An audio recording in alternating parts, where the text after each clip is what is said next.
Така, здравейте хора, аз съм Дидо и това е епизод като инфо.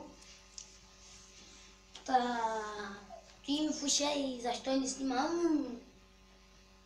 Тата съм на училище на тренировки и гледайте сега свърших с домашници до 6 часа домашни. Какви да си говоря? 6 часа имах днеска и модул там. И направо майче сгразди и сега прибрах се от 4 часа и чак сега свършвам домашници. На 1 час домашни пиша, да, проблем някакъв.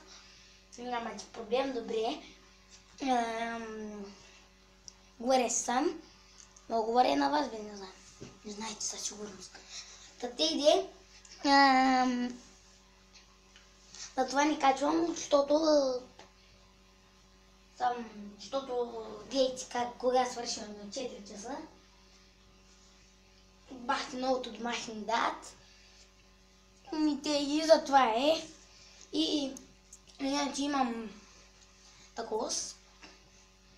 Имам възможност на склад, нямам тренировки. Ама пък ме викат да излизам навънка. И тъй.